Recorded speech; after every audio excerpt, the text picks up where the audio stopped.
This show is heavily indebted to CNN's Crossfire and ESPN's Pardon the Interruption.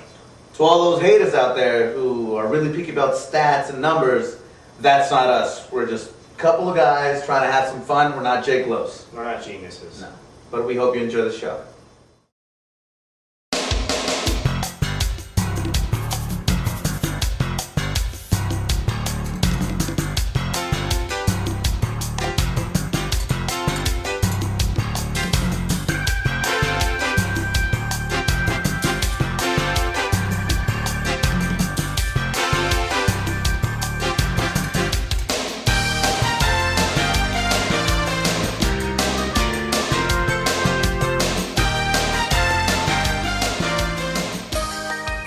Welcome to the 666th episode of News. I'm Kevin McFarland from San Francisco. And I'm Renee Hovell from LA, baby, Lakers. On this episode of News, we revisit a fan favorite game. The Queen of Qatar visits Northwestern. But today we start with the news that the School of Music is being renamed the Henry and Lee Beanan School of Music. All right. The school's been renamed in honor of outgoing President Henry Beanan. Yeah. But honestly, I don't really think this is cool. Mm-hmm. There's a great article up on North by Northwestern by Patrick St. Michel that talks about past and new presidents who have had buildings named after them, and those include Harris, Scott, and some other, and Hinman, in fact, was the original president. Even the Arts was the last. Yeah. Hinman was the first president of Northwestern University, and he makes a very good point that the name is all that lasts and the man fades away, that this is supposed to honor Henry Beanan, and I think he's done a lot for the school, but I think just naming a building after him is just going to make him fade into obscurity. Here's my problem with that, is that I would be fine if it was just going to be a building named after him, but this is a school completely named after Beanan. Mm-hmm. Beanan has done great things, it's fine, he's the one who pushed for the new building to be built. He's done great things for the music school. But it's fine if it's, the Henry Beanan, building, alright? If that's where, instead of Reaganstein, it was Beanan, but this is, the school is going to be called after Beanan, and, he hasn't done, I don't know. I would say it's better that we're naming the school after somebody that has done service to the school instead of the other schools that have names after them, all but communications, I believe, are all named after big monetary donors to the school who donated a bunch of money and then had their name after the school. So I think it's better that it's service to the school, but I question, I don't know, I question whether or not it's really a good move. I think it should be the building. All right. Big news came out this weekend with the controversy that O.J. Mayo, now a former player of USC, is going to who's declared for the draft. There are rumors out there that he was given $30,000 by an agency since he was in the 9th grade. So there are problems here because legally as a high school college player, not allowed to have an agent until you declare. So there's the new controversy of whether the one and done deal rule is a good idea. I personally think that players should go to college in order to play basketball, but there's a problem with the system. Originally, when they wanted to come up with this rule, they wanted to do 2 years, and I think that was fine. But my biggest problem is with the fining, and that they're essentially, if this goes down, they're going to erase USC's record, and that's not what should happen. They should fine Mayo, and they should fine the agency, not the school. I think that they're a little implicit in that they know this is going on. This is schools. This is people that are benefiting the school by luring the kids to the campus.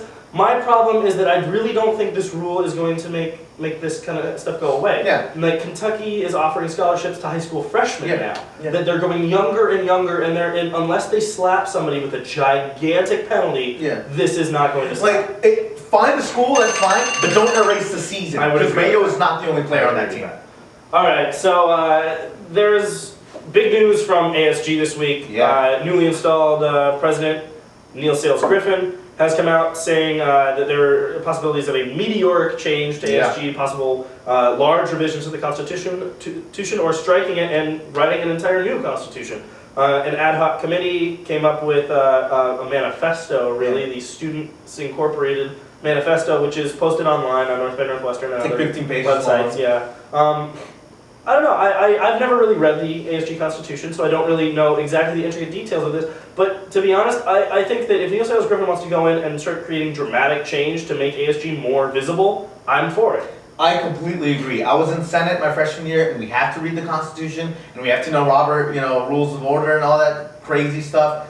I like the idea of changing the Constitution. The Constitution there's just so many rules in there that don't need to be in there. It's just, kind of outdated, and it's big. The other big thing is that part of changing the Constitution is that there's going to be a student forum where students can go in there. I don't know how feasible this is for students to actually go, but students will have a voice in what the Constitution should be. And it's a good thing that change is actually going to happen. I would like to see this change somewhere in the next academic year. Yeah. I would like to see change. Yeah. Because I just don't want to go through 4 years here seeing no change to student government. Yeah, and if it's a thing where we need to change the Constitution, so be it. Yeah.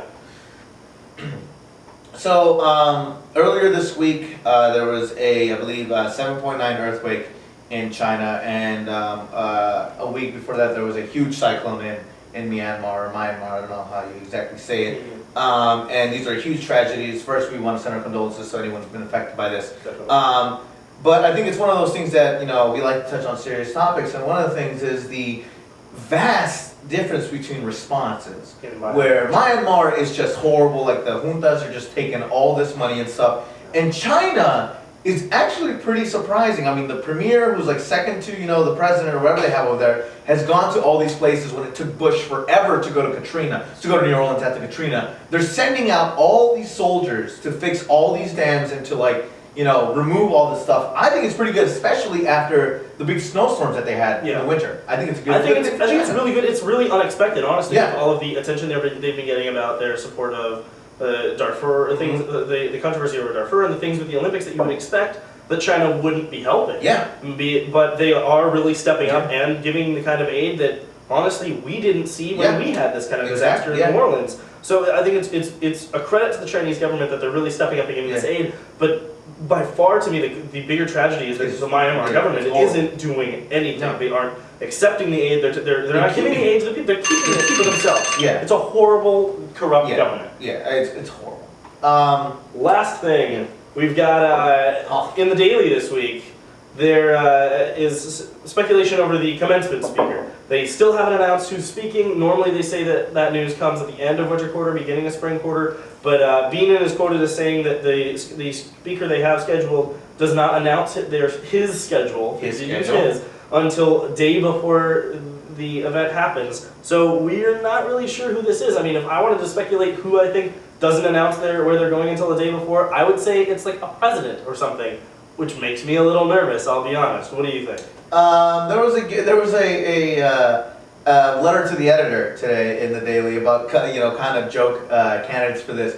But I was struck by one of them, which was Michael Jordan, which I'd never really thought about. That which pretty interesting. Would be interesting because he's played in Chicago. He's got a big fan base here. He's now gone from being an athlete to a gambler, but also a businessman now. He runs a team. He's been an owner. So I think that would be kind of interesting. President Bush, not the greatest thing, but it is the president. There is something to be said about being the president, no matter whether you agree with him or not. But someone like Jordan, I could see that happening. The one thing that I think about this is that with all of the hoopla and hubbub made about all of this, that I think whoever they announce is kind of going to be underwhelming. Yeah. I'll be honest, that this build-up is going to make me think a little less of what they're doing. I agree.